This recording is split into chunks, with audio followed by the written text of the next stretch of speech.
Bienvenue pour une nouvelle émission des Clés d'Imo by Israké.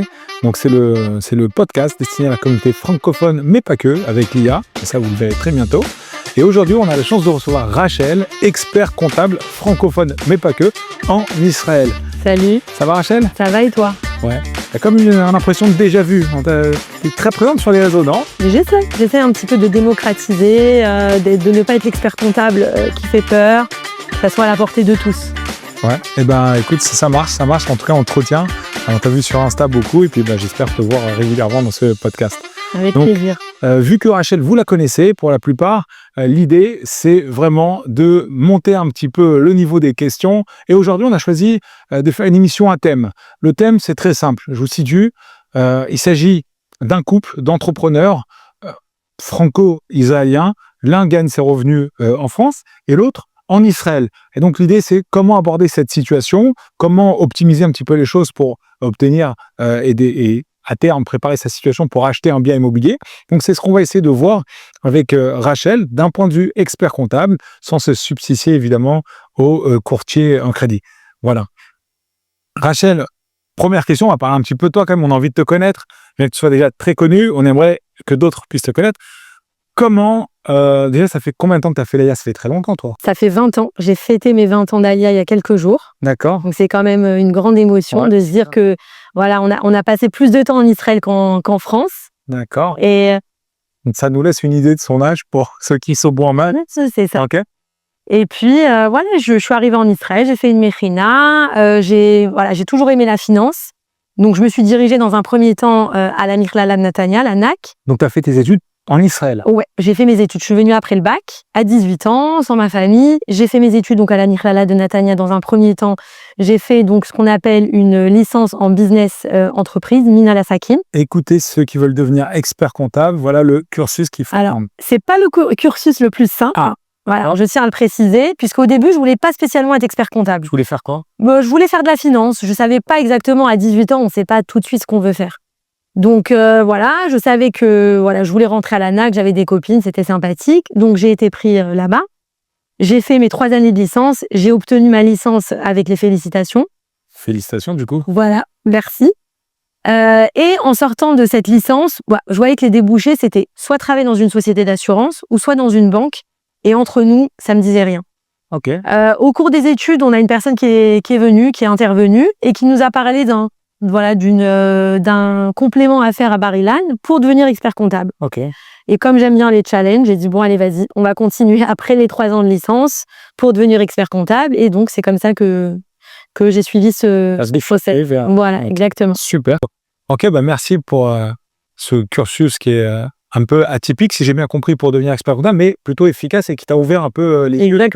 Exactement, parce que c'est vrai qu'on peut aller directement par le biais de psychométrique, arriver directement en études d'expertise comptable.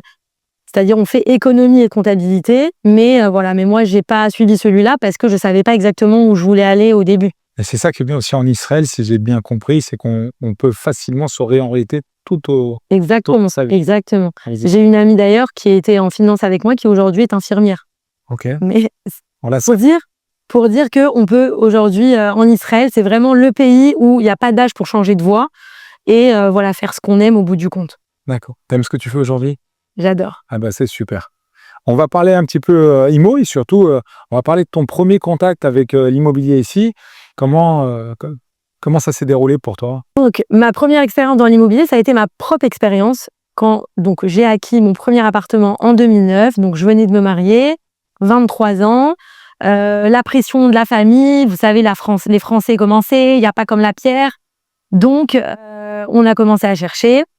On n'avait pas l'apport. Dans quelle région? Netanya. D'accord. Kiryat HaSharon. On s'est positionné sur un appartement dans un vieil immeuble sans ascenseur où il y avait beaucoup de travaux. Mais voilà, c'était le budget qu'on avait et on n'avait pas l'apport. On n'avait pas les 25%. Ah, comment on fait? Mais à l'époque, il y avait une possibilité, c'est qu'il y avait une société qui s'appelait IMI qui te complétait l'apport. D'accord. Mais au bout du compte, je payais le crédit à ma banque. Donc donc ça nous a ouvert les portes de l'achat immobilier parce que sinon c'était compliqué. Aujourd'hui, il y a d'autres possibilités avec le Mechir Lamishtaken, toutes ces choses-là. Mais à l'époque, ça n'existait pas. Voilà. À l'époque, ça n'existait pas encore. Et du coup, on a réussi à acheter comme ça notre premier appartement. qui était voilà dans notre budget. On a dû faire des travaux, mais il faut pas avoir peur. Il faut voilà faire se lancer dans ce qu'on peut financièrement. Super. Et qu'est-ce qui t'a donné envie d'accompagner les francophones, puisque tu es parfaitement bilingue, tu pourrais te concentrer sur une clientèle israélienne? Alors moi, je vais dire que j'ai pas vraiment choisi, ça a été plutôt une évidence. Ok. C'est que j'aime aider, j'aime déjà dans mon caractère, je suis quelqu'un qui aime aider l'autre. Et en voyant ces francophones qui arrivent ici et qui ne comprennent pas du tout le système, voilà, qui ont besoin vraiment d'être accompagnés, bah ça a été une évidence que j'allais me concentrer sur voilà la communauté francophone avec qui vraiment je peux servir parce que voilà ils ont un partenaire qui comprenne à 100%. Qui va les conseiller au mieux. Et voilà, donc c'était vraiment une évidence. En fait, c'est les francophones qui sont venus à moi avant que moi j'arrive à eux. Ouais, j'imagine, 20 ans d'Alia, t'as dû avoir plein d'amis, de Exactement. la famille, des gens qui t'ont posé des questions, et à un moment, tu dis, bon, Bah, c'est ça, on va se spécialiser là-dedans, quoi. c'est ça. Je sais pas si, donc j'imagine que tu n'as pas exercé la compta en France, mais forcément, tu as quand même des relations avec des entrepreneurs français, ou du moins francophones. Est-ce que tu as identifié des différences importantes entre la France et Israël au niveau comptable? Est-ce que tu as eu une gestion comptable et fiscale différente? Alors moi, ce qui m'a le plus marqué dans la différence entre la France et Israël, c'est la répartition des parts, qui a un impact vraiment important dans le calcul de l'impôt. C'est qu'en fait, en France, on va prendre le nombre de personnes dans le foyer et on va le diviser donc en parts. Et donc les personnes qui vont devoir être imposables, donc le mari et la femme, vont être imposables en fonction justement du nombre de personnes qu'il y a dans le foyer. Alors qu'en Israël, ça se calcule pas du tout de cette manière-là. D'accord. C'est que chaque personne dans le foyer a ses déductions fiscales en fonction du nombre d'enfants et de l'âge des enfants. Et ce n'est pas les mêmes, on va pas les diviser. À un moment donné, l'homme n'a plus de déduction fiscale alors que la femme, elle en a encore. Et ça, pour moi, ça a été vraiment la première différence que j'ai vue, vraiment qui m'a sauté aux yeux entre voilà la France et Israël. Et c'est vraiment majeur parce que le calcul d'impôt, du coup, est complètement différent. C'était moins mécanique, c'était pas Ouais. du un pour un, quoi. Exactement. Ok, mais écoute, on poursuit avec une question qui touche beaucoup les Olé Khadash. De manière générale, les gens qui commencent à venir en Israël, c'est quoi la plus grande difficulté des Français, selon toi, quand justement ils arrivent dans ce système israélien, où on a compris, c'est pas qu'une question de langue, c'est une question de système aussi. C'est quoi la plus grande difficulté qu'ils rencontrent d'après toi? Alors, Auquel il faut faire face, quoi. moi, je vois que, mis à part donc le langage, qui pour moi est la plus grande difficulté, bah, effectivement, c'est le fait de toujours vouloir comparer. Par exemple, une devise, de transformer un loyer en shekel en euros. Toutes ces choses-là, elles sont mauvaises parce que le système de base, il est complètement différent. Donc, effectivement, si on prend un loyer à 7000 shekels, ça va faire 2000 euros. C'est pas les mêmes 2000 euros que des 2000 euros français. Donc, c'est vraiment, quand on vient en Israël, il faut vraiment prendre vraiment le pays comme il est et ne pas vouloir toujours comparer avec les euros. Ok, donc tu déconseilles aux gens de... En fait, de pas prendre chaque chose séparément. Parce que sinon, en France, faut pas oublier qu'on a des aides en France, on a des allocations, tout ça qu'on n'a pas ici. Donc, si on prend chaque chose séparément, faut voir une vue d'ensemble. Ok. Soit on prend tout, ok, je comprends très bien, c'est hyper intéressant. On arrive sur notre cas concret. Donc aujourd'hui, on a décidé de prendre un cas d'un couple d'entrepreneurs qui veut acheter. Voilà.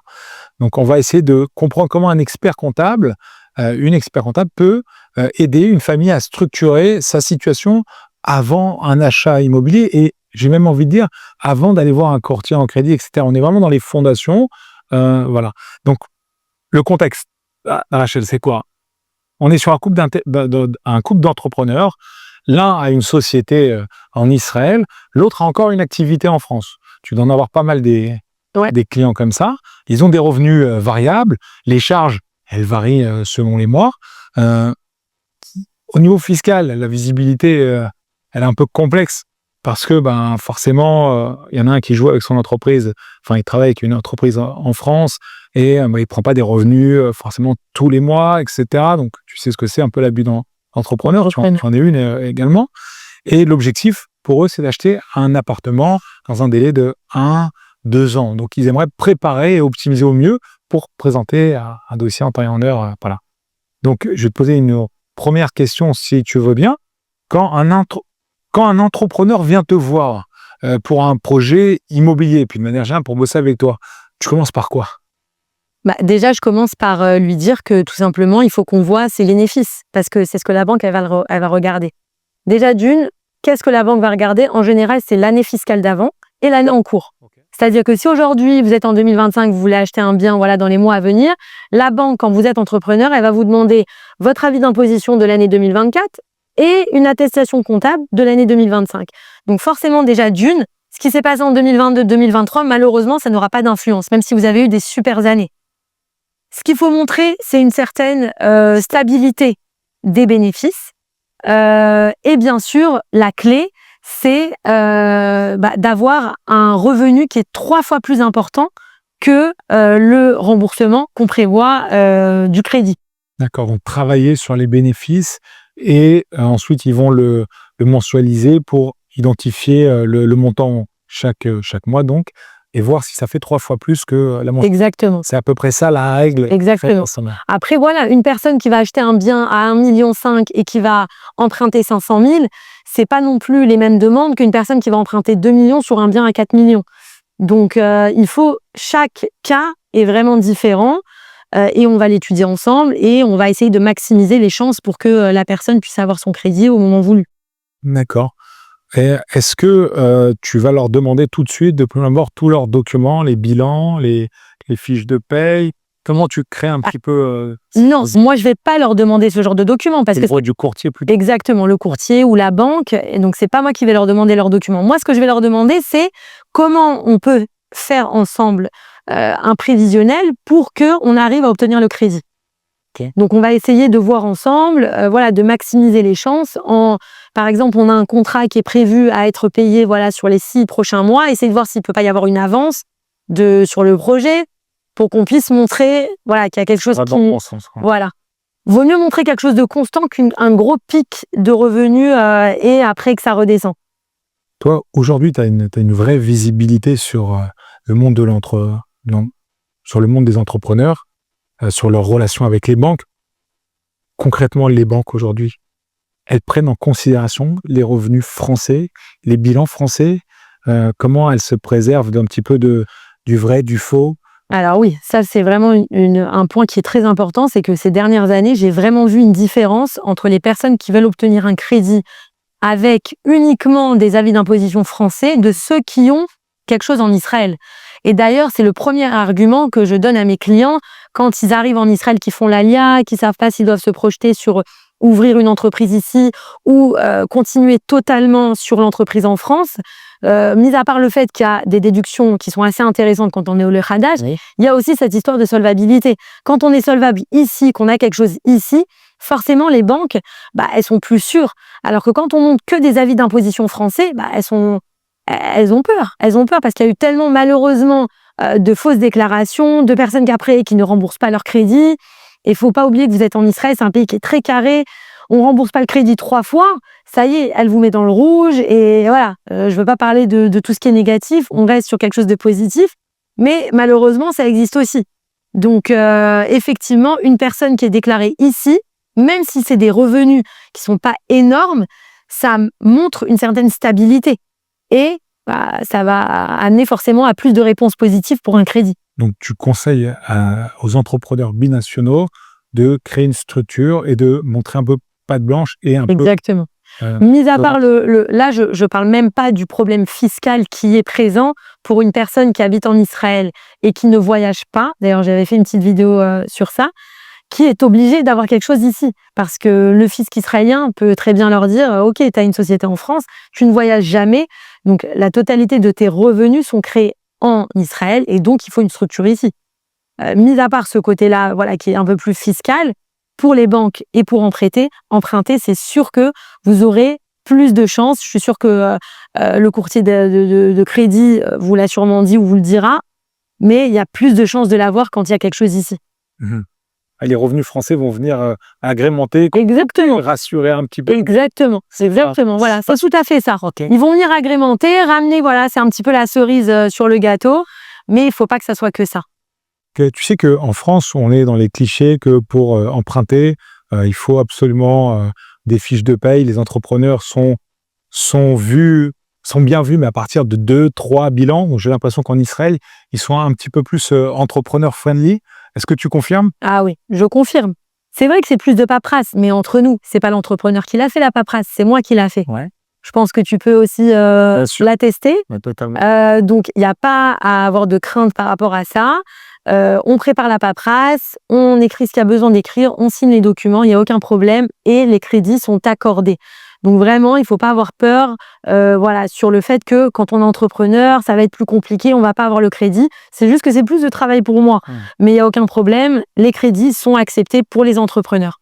Ça, c'est super rassurant, super motivant de se dire que justement, ils prennent en compte la vie de l'entrepreneur et que c'est pas une typologie Non. à risque. Après, c'est sûr qu'entre nous, un OSEC Patour, alors c'est pour une des deux personnes dans le couple qui gagne pas grand-chose, mais si on a 2 ESSEC Patour, ça peut être compliqué. Tout dépend encore une fois du montant du crédit qu'on veut demander à la banque. Le OSEC Patour va venir compléter encore et rassurer. Exactement. On marche sur 2 jambes, qui est 2. Exactement. Après, tout dépend de l'apport qu'on a. On a 2 ESSEC Patour, on a un bon apport, c'est OK, on passe. Encore une fois, chaque cas est différent et il faut l'étudier ensemble. On va parler optimisation et prévision parce que, bon, par exemple, on va parler IA un petit peu.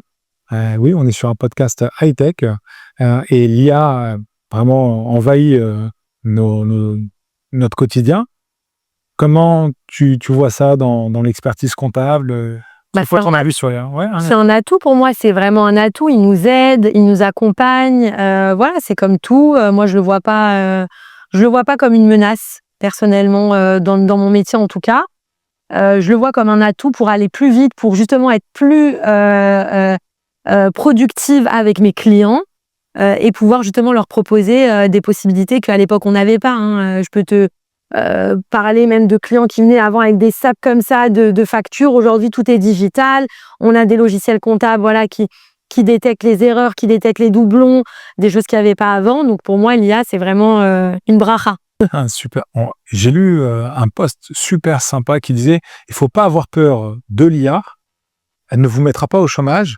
Par contre, ceux qui savent s'en servir pourront être de sérieux concurrents et éventuellement... Bien sûr, voilà. Bien sûr, ça avance très vite. Moi, je sais que, grâce aussi à mon mari qui est très ion là-dedans, je suis obligée de me mettre à la page et de voir que ça avance extrêmement vite. Ça veut dire si Internet, les ordinateurs, ça a mis 10 ans à se mettre en place, l'IA, c'est chaque jour que ça avance. Donc, il n'y a pas le choix que de se mettre dedans. Sinon, on peut être vite dépassé. J'imagine que ça t'évite beaucoup d'activités qui étaient chronophages avant. Ça s'automatise. Énormément. Génial. Rachel, pour un entrepreneur qui s'installe en Israël, du coup, tu disais qu'il est important de construire sa solvabilité et montrer qu'on a quelque chose également en Eretz. Quelle structure tu conseilles pour un démarrage et est-ce que tu conseilles très clairement la petite structure et puis ensuite on évolue vers quelque chose de plus gros ou est-ce que dès le départ tu conseilles d'aller sur une grosse structure? C'est quoi ton avis là-dessus? Alors moi, vraiment, mon avis, c'est de démarrer petit. Voilà, je ne conseille pas tout de suite. Ouais. OSEC Mourché, j'ai même des clients qui ont commencé OSEC Patour et dans la même année ont transformé leur ESSEC. Déjà d'une parce que si on démarre tout de suite avec une société BAM, par exemple l'équivalent de la SARL, c'est une très grosse structure, ça coûte cher, c'est très compliqué à ouvrir et très compliqué à fermer. Ça, c'est les avocats même qui pourront vous en parler. Rachel, j'ai envie de parler anecdote. Ça fait quoi, 10 ans? 15 ans que t'exerces? 10 ans. 10 ans, donc t'as dû en voir de toutes les couleurs. Est-ce que t'as une anecdote, une réussite par exemple dont t'es fière? Déjà, on est dans le domaine de l'immobilier et c'est vrai que j'ai des clients qui arrivent vers moi pour des achats immobiliers qui ont très peur que leur dossier ne soit pas accepté.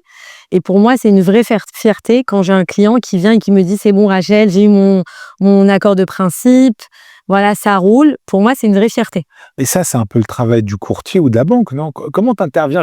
Non, pour moi, le courtier, c'est lui qui va essayer de négocier les meilleurs taux, le meilleur process, pour ses clients. Et déjà, ce qu'il faut savoir, c'est que malgré tout, j'ai des clients qui passent directement à la banque et qui vont pas forcément prendre de courtier. D'accord. Mais un client, voilà, qui me demande, voilà, les documents qu'on va remplir, tout ça, qu'on avait préparé en amont, voilà, pour avoir une visibilité et qu'au bout du compte, bah, il a son crédit. Ça reste c'est une satisfaction. Sûr. Ça donne Ça veut dire que ce qu'on avait prévu à l'avance, ça s'est bien passé. Et puis, bah, au Hachem, voilà, il réalise son rêve d'acquérir en Israël. Extra. Et donc, du coup, comment tu interagis avec les autres corps d'activité, par exemple les promoteurs immobiliers, les avocats, les Alors, courtiers en crédit? ouais, bah, on travaille en collaboration. Ils me demandent les documents. Moi, je transfère. Des fois, il y a des petites choses à modifier. On est vraiment en collaboration étroite et puis on fait ce qu'il y a à faire. Donc, en fin de compte, le courtier va demander une liste de documents particuliers à son client ou à toi en direct, et toi, tu vas faire en sorte de lui fournir donc des documents les plus justes, les plus précis. Exactement. Mais c'est vrai que voilà, le courtier, c'est lui qui connaît les bons produits, les bons les taux, dans quelle banque il y a plus de chances pour ce dossier-là de passer qu'une autre. En Israël, on sait très bien que c'est pas que du taux fixe. Il y a du taux variable, il y a indexé au prime. Donc, c'est le courtier qui est spécialisé là-dedans. Ça, par contre, c'est pas mon domaine. Ok, super. Est-ce que, si tu veux nous en parler, tu n'es pas obligé, je peux sortir ta carte Joker. Est-ce que tu as eu un imprévu ou un échec formateur qui t'a marqué? Franchement, ça serait faux de dire que tout est parfait, tout est beau, tout est rose. J'ai eu une période où, au Hachem, il y a eu un gros pic de clients qui sont arrivés, que ce soit par le bouche à oreille ou même via les réseaux. Ouais. Et voilà, j'avais des clients qui étaient avec moi depuis des années, qui ont ressenti un petit lâcher. Et c'est vrai que moi, je suis quelqu'un de très à l'écoute et j'ai été à l'écoute de ces clients-là. Et c'est comme ça que j'ai dit, Rachel, tu peux plus être toute seule. Et c'est comme ça qu'il faut engager une personne, puis deux, puis trois, et se construire une vraie team pour que voilà, les anciens comme les nouveaux soient satisfaits. Ouais, donc c'est un peu face à cette difficulté que tu as rencontrée, ça t'a permis vraiment de Exactement. progresser et d'avoir le cabinet que tu as aujourd'hui. Voilà. Ah, génial. Rachel, la question que tu aimerais qu'on te pose plus souvent, c'est quoi? C'est Rachel, ça va? Bonjour. Parce que c'est souvent mince, j'ai le Bitoire Lomi qui m'a appelé, on m'envoie des documents, ni bonjour, ni merci. Tout dans l'urgence, quoi. Ah ouais, tout est. En fait, c'est marrant parce que ce matin, j'étais en rendez-vous avec un agent d'assurance et ce que je lui ai expliqué, c'est que les clients francophones, alors attention, je ne veux pas faire une généralité, mais beaucoup, dans mon domaine à moi, c'est comme s'ils étaient en kita Aleph, dans le sens où il faut vraiment tout leur expliquer du début, voilà, être vraiment dans l'explication, dans la compréhension. Mais des fois, eux, ils ont très peur. Dès qu'ils voient une lettre, un document, des fois, c'est même l'ordonnance du docteur, ils pensent que c'est un document des impôts. Ouais. Ah ouais, j'ai compris. Donc juste me demander, salut, ça va? Voilà, des fois. Inonder ses réseaux et demander lui si ça va. Et là, ça va, Rachel? Au Hachem. Ah bah, extra. Rachel, comment tu vois ton métier dans les 5 ans? Si on parle en termes d'immobilier, puisqu'on est sur l'immobilier, vraiment, je vois que c'est un domaine, en tout cas avec les francophones, qui fait que évoluer. Vraiment, sur les derniers mois, j'ai eu énormément de personnes qui habitent en France, qui m'ont appelé parce qu'ils souhaitent acquérir en Israël. Ils essayent de trouver des plans fiscaux, des moyens de comment pouvoir acquérir en Israël par le biais d'une société, par exemple, par le biais d'une société française. Donc, je pense que vraiment, c'est un métier clé sur les années à venir. Donc, le montage de structures d'optimisation franco-israélien pour l'acquisition. Exactement. Super.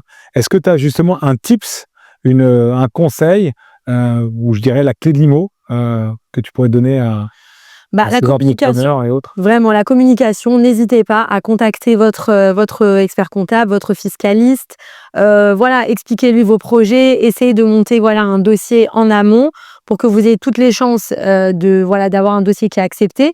N'ayez pas peur d'acquérir en Israël même un petit bien que vous allez mettre en location pour vous après habiter ailleurs. Mais il faut se lancer. Je crois que vous savez ce qu'il vous reste à faire. Lancez-vous. Il vous reste à contacter. Voilà, Israki.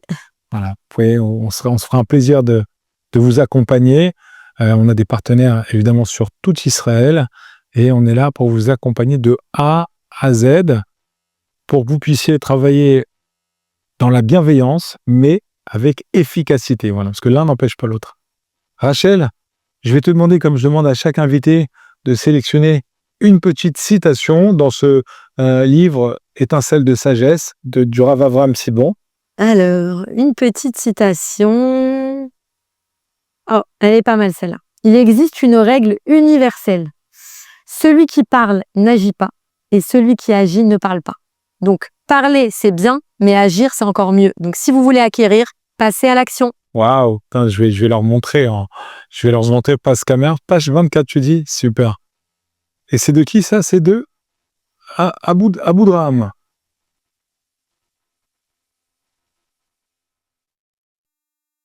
Voilà. Bon, bah, on est bon, c'est le mytho. Bon, je t'offre ce petit truc quand j'en ai qu'un. Ok, bah, super Rachel, ça m'a fait très plaisir de te recevoir. Vraiment, j'avais vraiment envie de te recevoir sur ce podcast. Je suis moi-même client depuis des années des services de Rachel et je peux témoigner que tout ce qu'elle vous a raconté, c'est vrai. Et il y a même des petites anecdotes où je suis le client en question. Et je vous laisse retrouver à quel moment elle dit ça. À très vite sur les Clés d'Imo.